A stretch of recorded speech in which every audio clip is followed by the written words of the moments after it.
Hello, I'm Shannon, And I'm Crystal. and this is Hot Moms and Hormones. All right, this week, I guess we're going to talk about what? Grief? Grief. Just figured we've talked about it and, mentioned bits and pieces and things that have impacted us in our lives. So we just thought we'd discuss it a little bit more. But this week's drink of the week is, since it's hot in Texas, just hydration. Yeah, it's like 180 degrees outside. I try not to go outside. Yeah, me too. Me too. But let's just say it's so hot that we didn't even go out on the lake until like 7 p.m. last weekend. Ugh. That's how hot it was. So this week we found some, shout out to Aldi. Do you like Aldi? Yeah. Are you an Aldi girl? I'm Yep. an Aldi girl. I was an Aldi girl before it was cool to be an Aldi girl. Oh, yeah? Like, my mom used to shop at Aldi when I was little. Has it been around that long? In Illinois, it's a northern thing. Okay. And back then it was, dented cans and stuff like that. Oh, really? Now it's came to be like the cool place to shop, I guess. Yeah. And it's funny because like when the one got here by us, I was telling Gary about it and Gary goes, "What's Aldi?" And I went, "What?" And so I was expecting to go in and have see, the dented. Yeah. And then I was like, whoa, they've got Pepsi and Coke and like Mrs. Baird's bread and, nothing. Well, they have generic stuff. Yeah. But back whenever I was younger, they didn't have the name brand. There's things. still a lot of name brands they don't have. Yeah. And there's still some quirky stuff. Like, so I actually prefer Vegas bombs over Jaeger bombs. Uh-huh. Since I was stocking the bar upstairs, I went and got the stuff for Vegas bombs. Well, I got their sugar-free Red Bull. Oh. It's God dang what it was. It's called Red Thunder or something. Okay. So like little stuff like that. But anyways, they had these. I found those drink mixes that you mix with water, right? Mm-hmm. And it was some sort of coconut hydration, strawberry watermelon flavor. But I mixed it with water, and then I added about half a cup. But it was like half of a box of the coconut water to it. So it tastes pretty good. Yeah, it's pretty good. It's very refreshing. It'd be a whole lot better if it had rum in it. Yeah. Well, there is a thing to hydrate while you're dehydrating, right? Mm-hmm. That's another drink we're going to do one day. Yeah.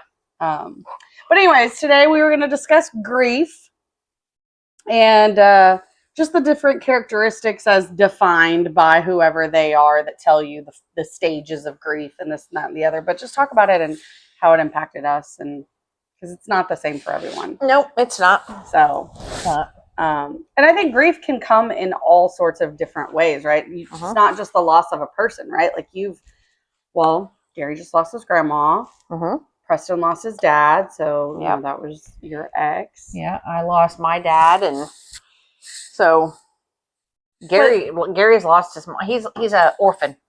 I call him my little orphan because his mom and dad, and stepdad that basically raised him. So Titan, I'm gonna go put you in the kennel. Pardon us, my granddog gets a little excited when I come over. So I've lost my mom, my husband, grandparents. But dogs. Dogs are our family, Those were our first kids, losing dogs that you grieve. Yep. Losing, I had a miscarriage a long time ago. Like, it was one of those things where I didn't even know I was pregnant yet. Okay. But something was like really wrong. And so when I went in and they confirmed, they were like, yeah, well, you were about 2 weeks pregnant. Oh. But I still grieve. There was still a grief period over it, right? So I think the biggest takeaway is it affects everyone differently. And your story of losing, your grandma over me losing my grandma are totally different. Oh, yeah. We could really talk specifics like me losing my husband and you losing Preston's dad. Even though y'all were never married, but that's very similar, and the father of your children and everything, but it was still very different. Titan, sit. Yes. Be a good boy for grandma. And, the difference is I wasn't with Shay anymore. So. But there's still a connection. Yes. Because you share Preston together and you had a history, you know, and while you weren't with him, and grieving him doesn't mean that you wanted to be with him. Yeah. But so in the definitions, the 5 stages of anger are denial, anger, depression. You mean in grief? Yes. The 5 stages in grief. 5 stages in grief. Okay. Yes, thank you. 5 stages. I said the 5 stages in anger. Anger is probably one of the biggest ones. But 5 stages of grief: denial, anger, depression, bargaining, and acceptance. But those aren't stages that okay, well, I've made it past denial. Mm-hmm. Now I'm angry. Yeah. Okay, I've made it past anger. And you don't go in that order either. No, you don't go in that order. They're cyclical. It's not like one leads to the next. Mm-hmm. And then it's not like you go through all 5 and then you're done. Yeah.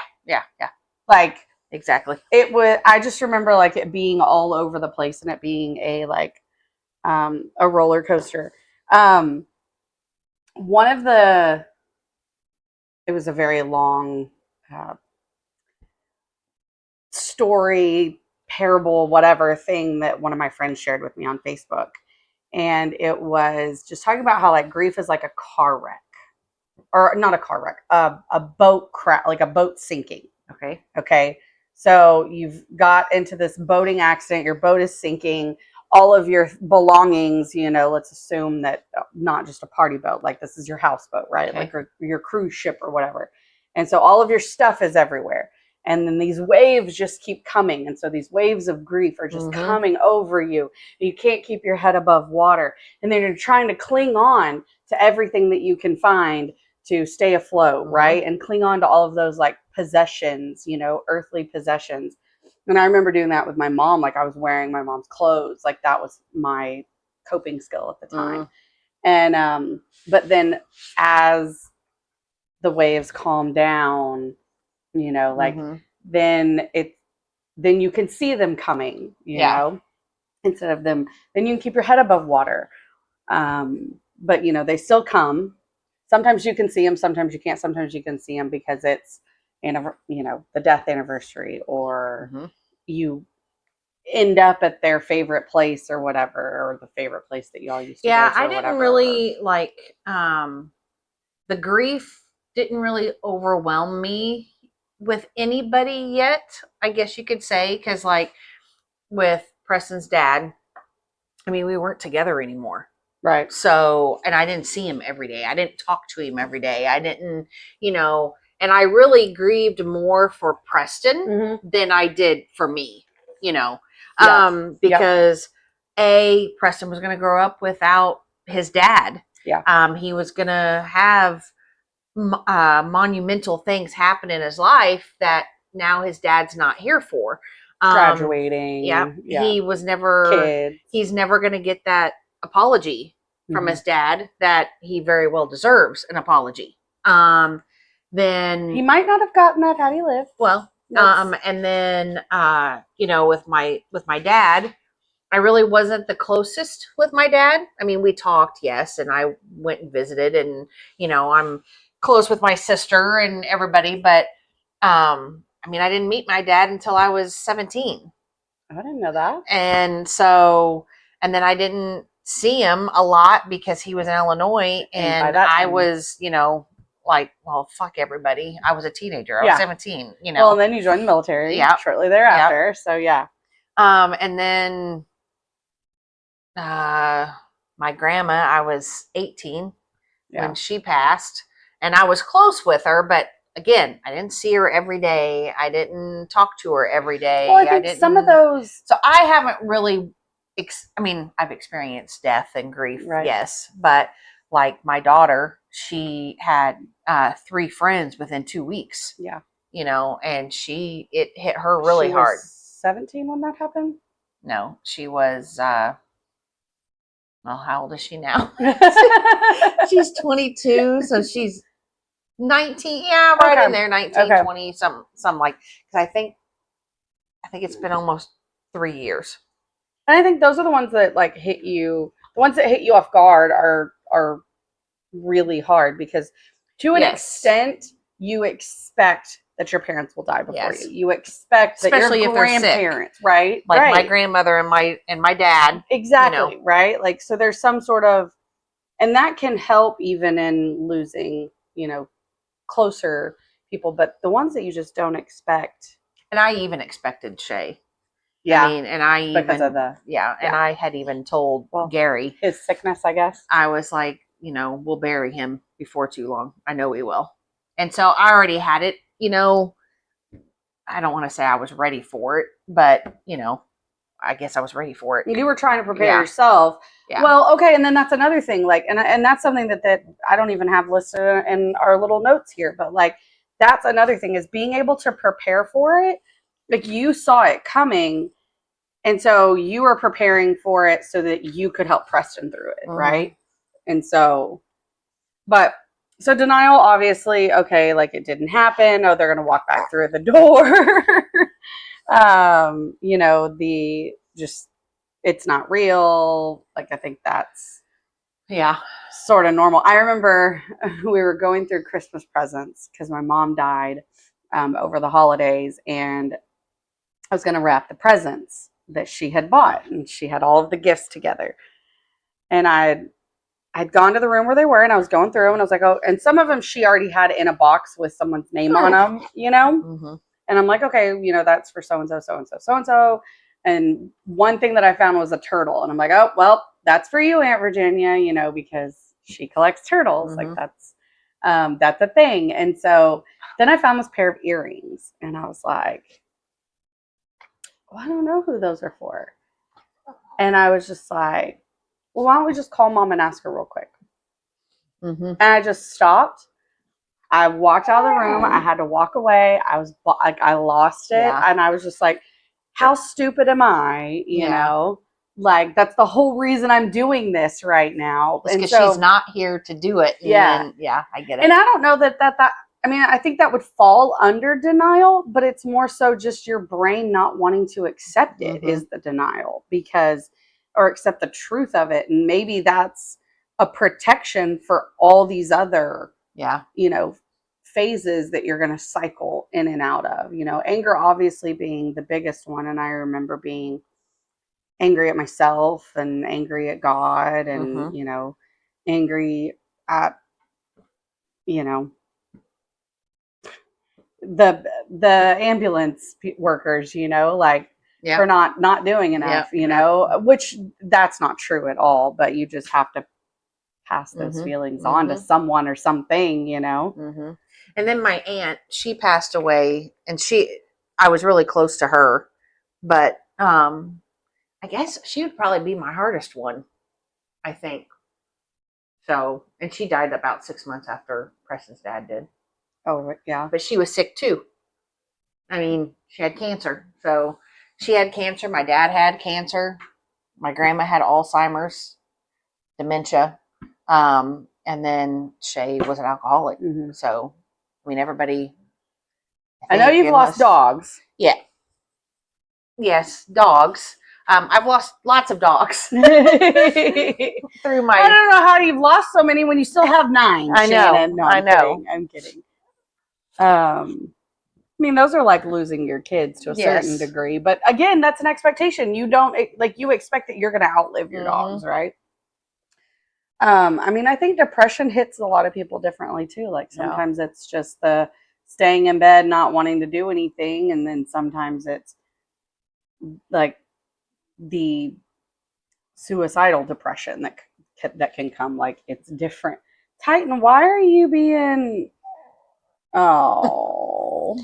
Okay, I'll hold your hand, but don't bite me. Yeah, Titan is being very needy today, y'all. Okay, bargaining. Have you heard about this one? Like you're bargaining with God? Yeah. I've heard of it, yeah. That one really, I was just kind of like trying to think of like ways that I did that, like ways but then how are you going to bargain with God over something that's already happened? Mm-hmm. So then does that lead you back into the denial? I don't know. It's just, that one kind of threw me. And then acceptance, which one minute you can, accept it. And then the next minute, here comes that and wave. They say that too, that you know, even though you're the steps of grief, you know, you might have already went through 4 of them, and then you're into the 5th one, but you kind of go back to the 3rd one, and then you go back to the 5th, and then you'll go back to the 4th, and then, you know. Yep.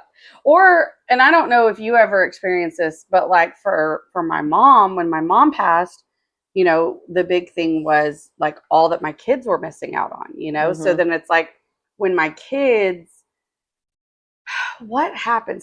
There was the next big thing that my kids had, and I was just like, I was mad at my mom for not being there. Yeah. You know? Yeah. And so even sometimes your anger can be at the person that passed, not that, you know. Yep. And so. Yeah, I've been mad at Shay a lot for that. Yeah. For missing out on the things from Preston. But I'm mad at the sober Shay. Right. The one that was, you know. Of course. Yeah. So I think I talked to you before, but so I think, well, I know we have talked about like getting life insurance, making sure. We've talked about the book that you and I both have, something like I'm Dead Now What, just making sure that you have your I'm dead now, or I'm dead now, it's your fucking problem. That's what yours is. Yeah. Mine is I'm Dead Now What. There is a my mama, Robert's grandmother, her big thing was when Papa died, her financial advisor told her, do not, if you are financially able, don't make any large financial decisions for a year, right?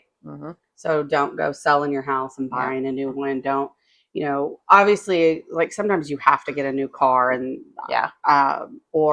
but that was a big thing with Robert and I. And so while we didn't have like a whole lot of life insurance, we had made sure that the other one would be okay for at least a year, because that was one thing that stuck with us, was the year thing. And so I tried to like keep the kids' lifestyle the same, you know. But the emotional decisions that come, I mean, I remember, so my mom wanted to be cremated. I know I've told you this before. And my mom wanted to be cremated. Fine. We're sitting in the room and they're telling us, and they're like, okay, you know, well, whatever it was, $3,000 or $3,500 or whatever. And that, you know, we'll put her in this cardboard box and then blah, blah, blah. And I was like, what? What? No, you can put my mom in a cardboard box. Like, what are you doing? And so my emotional self, Titan, no bite. We've got to do YouTubes one day, because this surely has to be entertaining to watch this dog.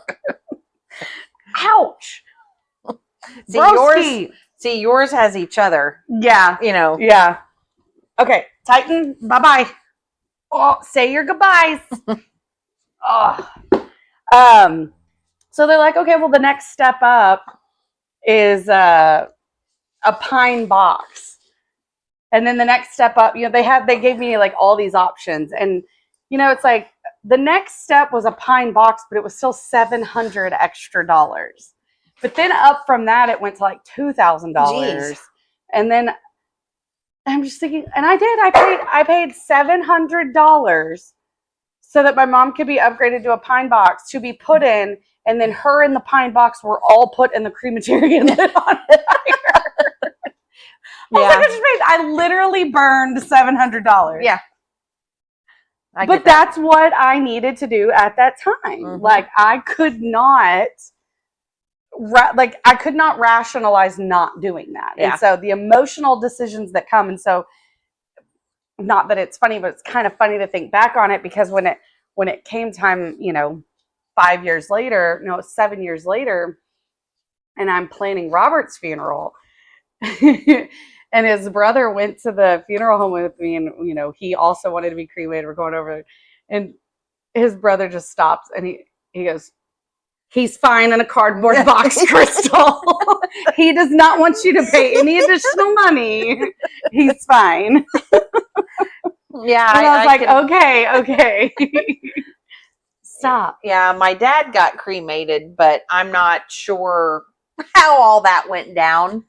All I know is that when my stepmom got him in the urn, the urn itself was in a cardboard box, and like when I guess, okay, because that's how we took him to and maybe the urn was maybe she put him in the urn in the box. I'm not sure. I just remember whenever we went to the gravesite, the cardboard box was sitting between my legs, and the urn was because where his cremains were buried.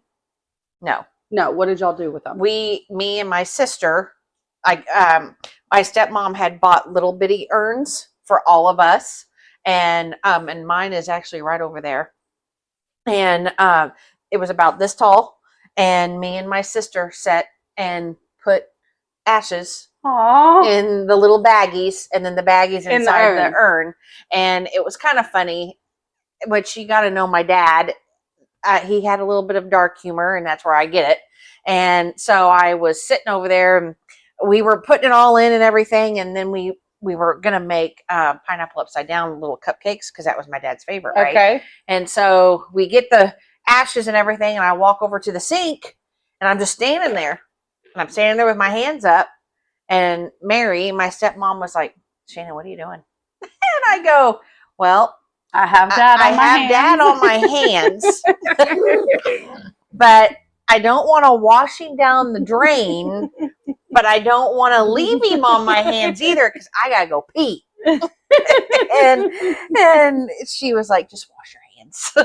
This is it. These are exactly the emotional decisions that you don't know. You don't even think about. So mine was, I couldn't, even though he was cremated, right? And we had the cremains. Now, Robert's cremains were buried. And so his cremains were in the bag inside of a box, right? And then that's what was buried. Okay. Yeah. And so, but I couldn't separate them. Like, people would ask me, like, do the kids want something? I was like, I don't know. He needs to be intact. He needs to all be together. Those were the thoughts that I had. Titan apparently has some things to say about today's topic of choice. You haven't even grieved. Oh, did you grieve losing your mama when you had to move 2 miles away from her? Huh? Oh, thank you, Minnie. Is that what you was upset about? I think you did fine. You got a new good family. You're fine, Titan. Yeah. You're fine. And you get to come visit, too. So it's okay. Well, okay. Let's talk about visiting. So I don't really feel that I need to, like, I feel that I wanted Robert and my mom, like, to have a place. So, like, I wanted my mom and Robert to have a place, a name plate, where people could go visit. But I don't visit them there, and I don't think they're there. But why did my brain in that moment say, no, they need a place? Like, so my mom was cremated, but we didn't bury her cremains. We put them with her mom and dad. We spread them over their grave. But I got a name marker and put it, she was a daddy's girl. Oh. So we added it to her father's, my papa's headstone. Oh, okay. And that was a very emotional decision that I needed. I needed a place to go. Mm-hmm. Yeah, because that's like, I tell my kids, I'm like, I don't care what you do. I mean, I'm going to get cremated. I do know that. And I'm going to be out at the National Cemetery. Arlington Memorial is what it's called, but it's in Grand Prairie. Uh-huh. Yeah. That's where Gary and I both are going to be. That's where Preston's dad is. That's, and I'm like, but as far as having a funeral, I don't care. Do whatever you want. I'm not there. I'm not going to be there. I'm not going to care. You do whatever you need to do for you. But yeah, but you do some funny things. I'll tell you that. So there's a book out there, and I highly recommend. This is a wonderful book, and I don't even like to read. Like, I want to like to read. That's kind of how I am too. I want to like to read, or want to have time to read. And maybe that's what it is. Well, and again, we both have time. You just prefer to do sourdough. Mm-hmm. And I prefer to watch TikToks. I mean, or go to the lake, or I guess that's true. Yeah, you do make time for what you really want. But that's just not. I'd rather sit down and watch a show with my husband. Like, I can't sit down and read a book with my husband. But there's a book out there, and it is called The Hot Young Widows Club. Okay. And I highly recommend this book for really everyone. And it was a great read. It was a short book, but it was these two women who became widows, and they met through like a grief share program or whatever. And then they ended up connecting and talking. And it is a book about their path on grief. Okay. And how different it was for them. I mean, they both lost their spouse, right? But just how different the journey was for each of them. And that's what, and it's a great book. It really helped me understand what I was going through. Mm-hmm. But then later, my best friend actually read it because it helped her understand what I was going through. Oh, okay. And so whether you are going through it or someone who's going through it, like, it's a great book to read because it helps you understand that while you think grief is these 5 stages and then you're done, or you think grief is a certain way, or you think grief lasts a year or this, that, or the other, for every single person and every single grief experience, it's different. Yep. Right? And there's no right or wrong way. It is a very, very, very lonely thing. And it doesn't matter how many people you have around you. I had the biggest, greatest support system. People always checking up on me. But it was still something that I had to process every night in bed by myself. And even when my mom died, and I was still laying in bed with my, husband, Robert, at the time, like, I was still processing through the grief in bed, laying in bed with, Robert, but still by myself. Like, it's just a very lonely Well, and thing. that's even if you have, the best relationship with your spouse. That's just like me and Gary, even though when his mom passed away, I'm there and we have a great relationship, but I know he still had to process everything himself. Yes, exactly. Like, I was there for him. You were there for whatever he needed you to be there for. But he needed to process it. But he had to go through it. Yep. Yeah. And he had to go through it in his way. And so for me, processing Robert's death, and then my boys processing Robert's death, totally different. Same with me processing my mom, or versus my stepdad processing my mom's death. That was, his wife. And then my boys processing my mom's death, right? That was their granny. Yeah. And so it's just different for everyone. It's different for every type. It is lonely, but it's also like, there's no timeline. Yeah. Like, no. Some people, there's not. Some people are, 3 months. Some people are 6 years. Some people are, Yeah. The one thing, like with Caitlin, when she lost to 3 friends, it was very traumatic for her. And I knew it was. And it wasn't, and like, I kept trying to tell her, I'm like, I'm not. They didn't all 3, 2 died in the car wreck, or they were all 3 in the same car wreck? I'm sorry. No. The one was a drug overdose.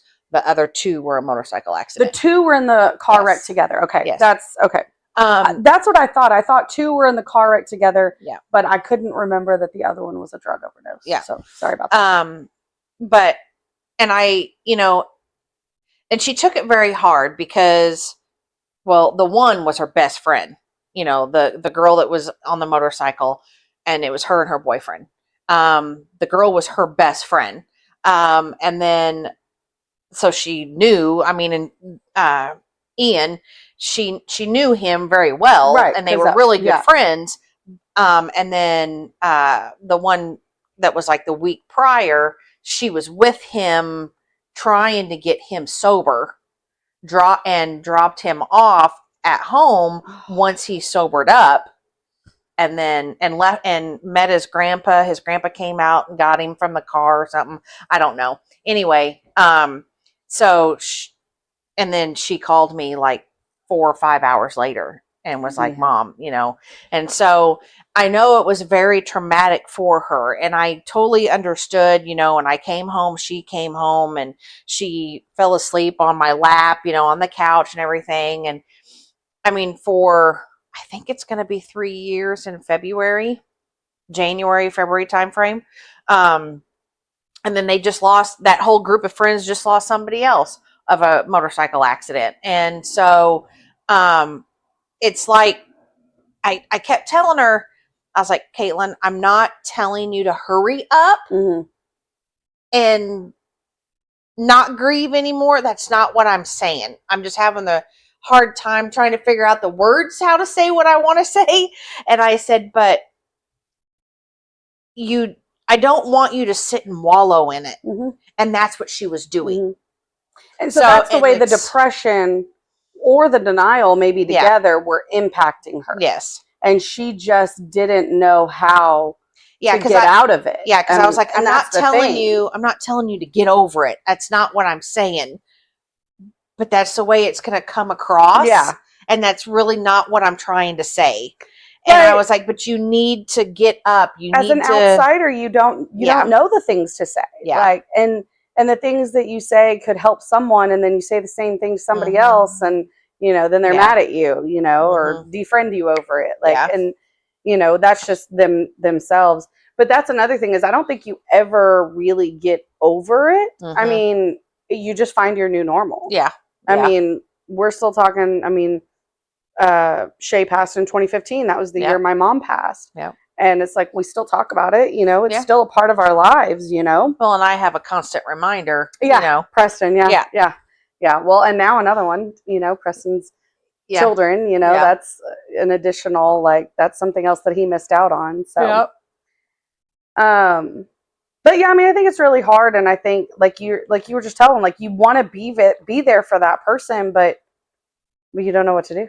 And you don't know what to say. Yep. And you don't want to, like you said, like, I'm not saying get over it, but I'm saying what you're doing right now is not helping you to move on. Can't be our new normal. Yeah. Like you need a minute in it. Yeah. And we talked about this when we talked about mental health. Yeah. Like, because that's like, don't sit in it. Like, you got to make sure that you're moving through, and that's like Preston when his dad died, for a few weeks, maybe even a couple months, I let him pretty much do whatever he wanted to do. And not that he went off the deep end and did some crazy shit, because he didn't. And he was rude to me, and he talked mean to me and everything else. And I knew he was grieving. That was his anger, yeah. And so, but after a few months, I was like, all right, asshole, I've put up with it long enough. Now you need to move on past this one, past this stage. You need to move on. And that's kind of, what I did with Gary too, because when his mom passed 2 years ago, he kind of went through the, like, you couldn't, me or the girls, because we were the only ones here, Preston was already gone, he'd moved out. Me and the girls couldn't look at him without him just getting pissed. And the girls was like, what's wrong with Dad? I mean, because they were young, and they were like, what's wrong with Dad? He's always mad about something, and he's always yelling at us, and he's always, talking mean to us and all that. And I was like, well, I said, it's grief. He lost his mom. We just got to put up with it for a little bit. We'll put up with it for a little bit. Then I'll tell him, all right, we're done. Yeah. We're done. Yeah. And that's kind of what I had to do with him. And actually, we just talked about this the other day because he was talking about his test results from his physical, and he was like, "Well, my testosterone is normal," and blah blah blah. And I said, he goes, "I don't know what you were talking about, me being in a bad mood and all this other stuff." And I said, "Gary, it's when your mom died. We couldn't even look at you without you yelling at us and talking just mean to us." And he probably didn't even realize it. And he didn't. And I didn't realize, apparently, when Robert died, I pushed my best friend away. And I didn't even realize it. Yeah. Like, and that's, okay, so that's another good point. Your best friends will have the hard conversations with you, right? Like, yes, you want to give yourself grace to go through the grief and the processes and your emotions and yourself, but you also want to give, in your instance, you want to give your kids or your husband or whoever, you want to give everyone that's going through the grief grace. So I gave my kids grace, right? And they were assholes to me. But the people that love you and care about you the most are going to have those hard conversations with you and say, okay, we are not going to let our dad's death be the reason that we're going to treat everyone like an asshole. I had that conversation with Preston many times. Like at some point you have to stop. And what was another thing someone else told me? They were like, okay, you can either... I always told Preston he couldn't use his dad's death as a crutch. Yeah, and it's basically along those lines. It's like, okay, you can either let it... What is it? Let it define you or let it grow you, right? And so it's like, okay, and we're not, and I told my boys, I was like, we're not going to let this define us. Yeah. It doesn't mean that we're going to move on or grow or get over it, but we're going to find a new normal. We're going to grow from this because that is the way we're going to honor your dad. Yeah. Like, and so, and I think that's not really mentioned as a stage, but I think that, what would that person want you to do? I think if you, Yeah. And for the longest time, Preston would, like, it's so weird because his dad passed away in June. His birthday is in May. Nothing really happened around Christmas. Like, Christmas is my holiday, but so every year at Father's Day, which was anniversary date of Preston's dad's death, and then Father's Day is all like right there within just a few days. And then Christmas time, you could just see Preston. I mean, he just started not caring, not giving a shit. He lost almost every job he ever had. He would lose right about either June or December because he just wouldn't get up. I mean, his depression was kicking in, and finally I was like, okay, this has got to stop every year, and I said, I get it, but we have to move on. Well, and I hate saying it like that, but it's like, where it's, come on. So I started calling it carry forward because I feel like saying getting over it or moving on sounds like you're trying to leave them behind, or whatever the situation is. Like, I mean, like I said, you can be grieving a miscarriage. You can be, there's all sorts of different types of grief. It's a loss, and so I started calling it carrying forward, right? Okay. So you're gonna keep carrying that person with you, and we're gonna go forward, though. But again, that's when you're going through it. Like, he probably didn't notice it, so he needed that support system to have the hard conversation with him and say, okay, I notice this is going on. I notice this is your pattern, so let's. Yeah. And I think this, maybe not this Christmas, but the Christmas before, like about 2-3 years ago, was finally when I was like, I even told, I think it was Gary, I was like, Gary, we made it past Father's Day and no hiccups. And then he kept the job. And then that Christmas, honey, we made it past Christmas and I didn't see him start to, kind of go downhill or anything. And he's like, yeah, I know. I kind of noticed that too. So, and that's great. Like you said, okay, so that took 2-3 years, but that doesn't mean that that's too long or too short. Yeah. You know? So, and I think the biggest thing is like just having a support system, letting people tell you the hard things. Yep. And then yeah, and sometimes giving yourself everybody grace. always says that I'm very blunt and forward with what I say, and I am. I'm not going to sugarcoat it for you. I don't care who you are. I'm going to have the hard but you don't have ill will behind it. No, I don't. I think you have the best intentions. Yes, yeah. Sometimes the people that care about you. I mean, that's the thing. When you care the most, you say what's really going on, or you say your feelings. I mean, and not related to grief, but like my husband, like he's the person that I can say how I'm feeling. And, my irrational thoughts and stupid things that I'm like, okay, why am I thinking this? And so just getting it out. But we talked about that with the mental health, like not sitting in it, and just make sure you have your support system. And sometimes they're just there. I remember my best friend came over a couple of times. Tony, one of my other best friends, and you've met her, like she came over and they would just sit with me, or they would go grocery shopping with me. One time, like it's like I needed to be in two places at once, and my best friend was like, okay, well, I'll take the kids to the doctor's appointment, and you go do that, or I'll go grocery shopping with you, so. Yeah, and sometimes that's all you need. You just, just need somebody to be there with you, Live life with you. Yep. Well, I know this wasn't a podcast that really everybody wanted to listen to or talk about or talk with, or kind of a somber tone, but it's very important. Yeah. And I think it's important for people to know that they're not alone. People go through it all the time. Yep. And there is a new normal on the other side. Yes, there is. It may just take one person a week or 6 months and another person 6 years. Yep. So, all right. Well, until next week, go like we have a TikTok page, a Facebook, Instagram. I think that's it. Yep. And hydrate. Yep. It's hot. Yes. Hydrate, hydrate, hydrate. Have a good week. All right. Bye.